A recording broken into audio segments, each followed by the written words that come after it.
everyone, I'm Charlene Shirk, and welcome to Digital Champions, where we speak to some of the most innovative thinkers in the digital space. And joining me today is my co-host from Morristown, New Jersey, Joseph Federico. Hi, Joseph. Hi, Charlene. Thank you for having me once again. Oh, always good to see you. And also from New Jersey, Ian Magley with EastMain Digital Marketing. Hi, Ian. Hi, Charlene. Hi, Joseph. Thank you for having me. Oh, it is our pleasure. So, Ian, tell us what you do over there at EastMain Digital Marketing and the clients, a little bit about the clients you serve. Yeah, of course. So we're a digital marketing agency, kind of a full stack agency, meaning that over the course of a bunch of years, built an entire internal team. So we've got everything in-house. And we handle just about all things digital marketing when it comes to small, medium-sized businesses. So we've got a team with design, SEO, PPC, content, strategy, and really it's not one size fits all. So we work with the clients and identify the path that works best for them and ensure that we can get them good ROI and something that's sustainable. Ian, I love that. Number one, we're neighbors here today in New Jersey. Number two, Absolutely. Can you please share some specific pain points that you solve for your customers? Yeah, for sure. So, over the years in my agency, we've worked with almost 700 different businesses in the last about 6.5, 7 years. And over that time, we've been able to really create a very systematic way of building out what we call the customer journey. And that's really the main pain point that we find in a lot of the small, medium-sized businesses. Typically, we work with companies that are in the 1 to maybe 10, maybe 15 million range, up to about 90 to 95 million, but usually 1 to 15 is our sweet spot. A lot of those companies really don't know or truly understand what their customer journey is, right? Understanding how to create awareness, how to create engagement, how to build their own database, how to create a conversion, and then how to create an ascension path. So we help on a strategic level first to kind of build that out for them, understand who their avatar is, and then create an implementation plan, an action plan, create the KPIs, and then identify what's the tactics that are going to be, that are really going to get them there. That way we're not throwing just a whole bunch of stuff at the wall. We're not just creating something that is just replicated over and over. We're really doing it for them, their specific business, and what's going to work for them. How do you plan on reaching a wider audience in the next, let's say, 6 months to 1 year going forward, Ian? It's a good question. I mean, there's, I think things are changing in the industry, of course, and as the economy goes up and down, there's always things you have to adapt to. I think the biggest thing for us over the years has really been, from an internal standpoint, we've been very referral based, right? So good results create, fortunately, businesses kind of referring others to you. We, however, are going to start putting together something that will give us a little bit more of a larger scope and get us in front of more businesses that we can work with. One of the things that we plan to do is create a course, kind of a do-it-yourself. So a lot of clients are smaller, maybe under $1 million, under $500,000, that can't always pay for our services, but they still need this, right? Especially the strategic side. So based on what we've created over the years, we're putting together a course, kind of do-it-yourself, with a path to how to put this in place on their own until there's a point where they can have somebody do it for them. And I think that'll allow us to get in front of a wider audience and help and make an impact with a bigger audience as well.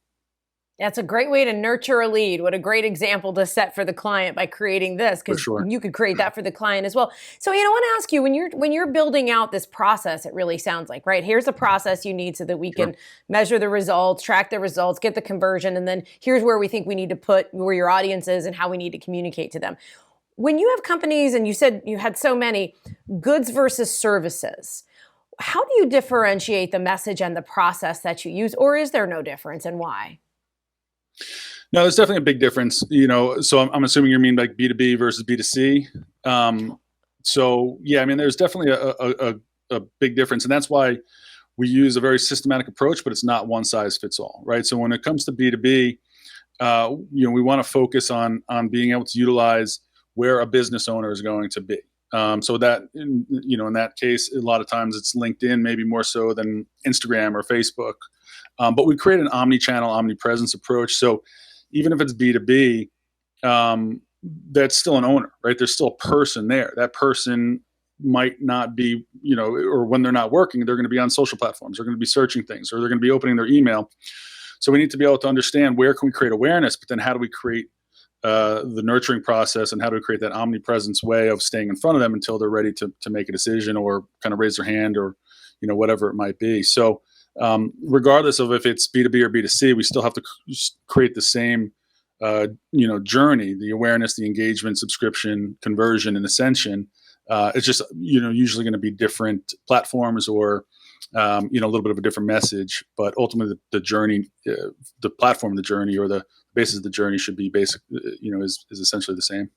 We talked about platforms. So one thing about digital marketing, you always have to have your eye out on what's the next hot platform, right? Or now YouTube's going to compete with TikTok. So now the whole YouTube algorithm is YouTube Shorts now. Everybody's got to do YouTube Shorts now. So what do you have your eye on that you're saying, all right, guys, this is going to be the hot new thing, or it is the hot new thing, and we got to really make sure we deep dive into this for our clients?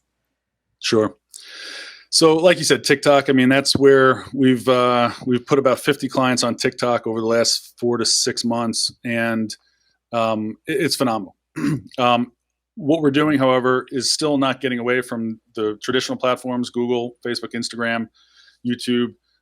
We create that omni-channel, omnipresence approach. So TikTok is just something essentially we're adding when it makes sense to. Not all clients are going to make sense to go on TikTok, but the ones who are able to create content, it's great just because the algorithm's so strong right now. There's so much use, and they understand in-market activity and intent activity, and we're able to get in front of the right people at the right time so much on TikTok. So that's really the hot platform right now, and it's working really, really well. Ian, thanks so much for all of your great insight and for making the time today to be on Digital Champions. Thank you both so much. Oh, it was great. And Joseph, always good to have you on board, sir. Thank you as always, Charlene. All right, guys. And if you'd like to learn more about what they're doing at EastMain Digital Marketing, you can check them out on dailyadbrief.com. I'm Charlene Shirk. Thanks so much for joining us, and we look forward to learning something new with you next time.